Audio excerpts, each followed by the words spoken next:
ভাইরে, শুধু ইফতার আর সাহরি খাওয়ার নাম রোজা না। ইফতার করা আর সাহরি করার নাম কি না? রোজা না। এটাতে রোজার স্ট্রাকচার দাঁড়ায়, কিন্তু রোজা ফাইনাল হয়, কমপ্লিট হয়, পূর্ণাঙ্গতা পায় যদি রোজা রেখে আপনি মুত্তাকি হইতে পারেন, যদি রোজা রেখে আপনি হারাম কাজ ছাড়তে পারেন, যদি রোজা রেখে আপনি খারাপ কাজ ছাড়তে পারেন।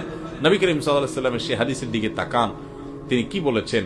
মাল্লাম ইয়াদা কাওলা যুরি ওয়াল আমাল বি, যে ব্যক্তি মূর্খতা সুলভ কাজ ছাড়লো না, মিথ্যা কথা ছাড়লো না, মিথ্যা কাজ ছাড়লো না, গুনাহ এবং পাপাচার এগুলা ছাড়তে পারলো না, ওই ব্যক্তির রোজা রাখা আর উপোস থাকা সমান। তার উপোস থাকায় আল্লাহর কোনো ঠেকা পড়ে নাই।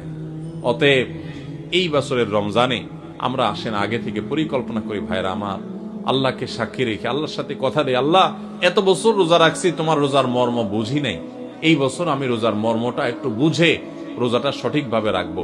চেষ্টা করা যাবে না ইনশাআল্লাহ? আল্লাহ আপনি আমাদের সবাইকে তৌফিক দান করেন। আল্লাহ আপনি আমাদের সবাইকে মুত্তাকি বানায় দেন, মুত্তাকিদের ইমাম বানায় দেন, আমাদের তাকওয়া অর্জন করার তৌফিক দান করেন। আল্লাহ হারাম ছাড়ার তৌফিক দান করেন, হারামকে না করার তৌফিক দান করেন।